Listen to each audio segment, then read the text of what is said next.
नमस्कार मित्रों, मैं विनय कुमार गिरी अपने YouTube चैनल निर्मल शिव भक्ति के एक नए वीडियो में आप सभी का स्वागत करता हूं।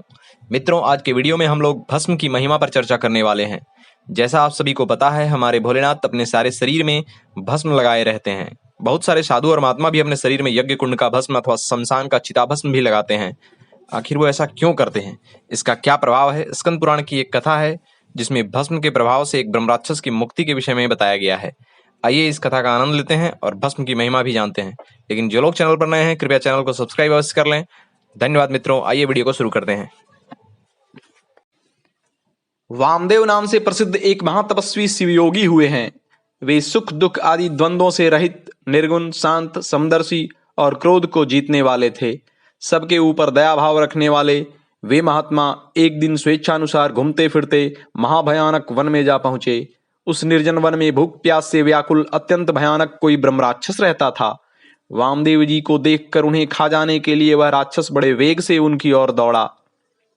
उसे आते देख योगीश्वर वामदेव तनिक भी विचलित नहीं हुए। उस घोर ब्रह्म राक्षस ने उन्हें पकड़ लिया, पर वामदेव के अंगों का स्पर्श करते ही चमत्कार हो गया। उसकी सारी पाप राशि तत्काल नष्ट हो गई। उसे अपने पूर्व जन्म का स्मरण हो आया।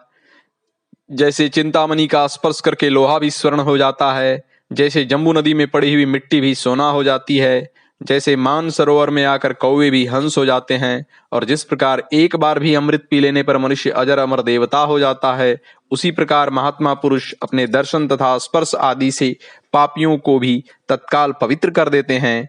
जो ब्रह्म राक्षस पहले भूख प्यास से विकल हो वन में भटकता फिरता था, वही साधु के संपर्क से पूर्णानंदमय हो गया। उसने शिवयोगी के युगल चरणारविंदों में प्रणाम करके कहा, हे महायोगी, मुझ पापी पर कृपा करने के लिए कोटि कोटि धन्यवाद। वामदेव जी ने कहा, भयानक राक्षस का रूप धारण करके इस वन में विचरण करने वाले तुम कौन हो और यहाँ किस लिए रहते हो? तब उस ब्रह्म राक्षस ने कहा, एक जन्म में मैं पवन राष्ट्र का राजा था। उस समय मेरा नाम दुर्जय था। मैं बड़ा पापी और स्वेच्छाचारी था। प्रतिदिन नई नई स्त्री का उपभोग करने की इच्छा रखता था। नित्य एक एक स्त्री को भोग कर छोड़ देता और उसे घर के भीतर रखकर अन्य स्त्रियों का अपहरण करवाता था। मेरे द्वारा भोगी हुई वे स्त्रियां घर के भीतर बंद रहकर दिन रात शोक में डूबी रहती थीं। मैं सधवा, विधवा, कुमारी तथा रजस्वला सभी तरह की स्त्रियों का हरण करके उनके साथ कुकर्म किया करता था। इस प्रकार दूषित विषय भोगों में आसक्त एवं मदिरापान में रत रहने के कारण मुझे जवानी में ही यक्ष्मा आदि बड़े बड़े रोगों ने घेर लिया। मंत्रियों एवं सेवकों ने भी मुझे त्याग दिया। अंत में अपने ही कुकर्म के कारण मैं मर गया। जो मनुष्य धर्म से भ्रष्ट हो जाता है, उसकी आयु नष्ट होती है, अपयश होता है और भाग्य छीन हो जाता है। मेरे साथ भी ऐसा ही हुआ। मृत्यु के बाद यमराज के दूत मुझे यमलोक ले गए और भयंकर नरक कुंड में डाल दिया। वहां लंबे समय तक पीड़ा भोगने के पश्चात बचे हुए पाप के लिए मेरा पिशाच योनि में जन्म हुआ।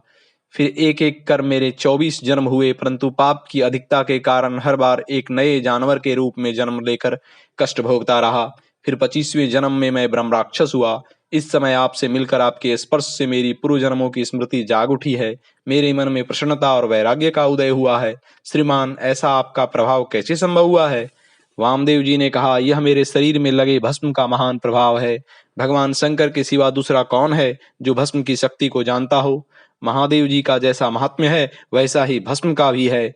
भस्म के प्रभाव से ही तुम्हारी बुद्धि निर्मल हो गई है, अतः तुम भी श्रद्धा से पवित्र त्रिपुंड धारण करो। फिर उन महात्मा ने भस्म को अभिमंत्रित कर उस ब्रह्म राक्षस को दे दिया। उस राक्षस ने पवित्र भाव से उस भस्म से अपने ललाट में त्रिपुंड धारण किया और उसके प्रभाव से उस शरीर को त्याग कर दिव्य शरीर प्राप्त करके दिव्य विमान पर बैठकर पुण्यलोक को प्रस्थान किया। ओम।